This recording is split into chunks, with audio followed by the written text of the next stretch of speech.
Yo, hi guys. Things Nigerians pretend are normal. Um, Call your community people. Let's talk about this. You see, in Nigeria as a whole, respecting elderly people is very, very important, and I'm okay with that, and it's very, very good. You understand? But being an elderly person does not guarantee you being wisdom inclined. You understand? Being an elderly person does not mean you are wisdom inclined. You understand? So, but let us not forget that fools also get old. Yeah, yes, fools also get old. So the fact that an elderly person is speaking or the person is making no sense does not mean you should just take it like that because the person is old. No, no, no, no, no. We have to correct them. We have to cut them short and correct them.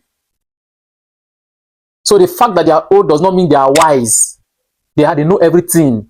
They are wisdom inclined. Like they are very, very correct in every aspect. No, we have to start changing that narrative. That's giving a very, very bad impression. So we have to correct them whenever they are wrong. Wisdom is not by gray hair. You having gray hair around your hair does not automatically mean you are wisdom inclined. You understand? Wisdom is your character, how you handle things. You understand? So it's not all about having gray hair or walking with stick or struggling to talk. That does not guarantee you wisdom. So these are the things that we are supposed to sit and correct this thing, because we Nigerians or Africans, we believe this thing is normal. And this thing is not happening in the UK or all this Western world. It's not happening like that. You even see them calling their father by name, calling elderly man by name, Mr. Walker, Mr. Kelvin. Like they call the name, but in Nigeria here, if you call an elderly man by his name, you are in trouble. They will say you don't have respect. So there are things that we see we see so many things as big deal, which is like they don't really matter. Like those things don't really matter at all. You understand? Just say for instance now an elderly person is passing now and you call him by his name. The way everyone go to look you, you dey trouble with that too. You say, look at this boy, you don't have respect. You're calling him by his name. Or maybe maybe one 30 years old guy or 30 years old woman. A small child call her by name. Or that child, that kid don't die with that too.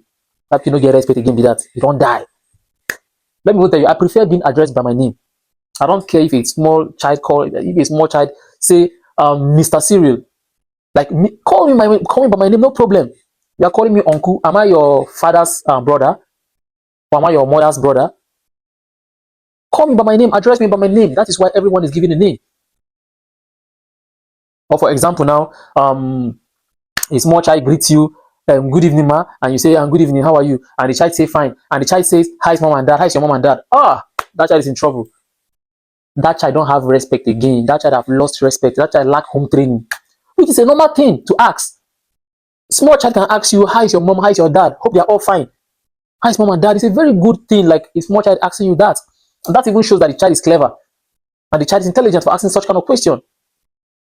But in Nigeria or in Africa, if a child tells you, how are you, hi, is mom and dad? Automatically that's offensive.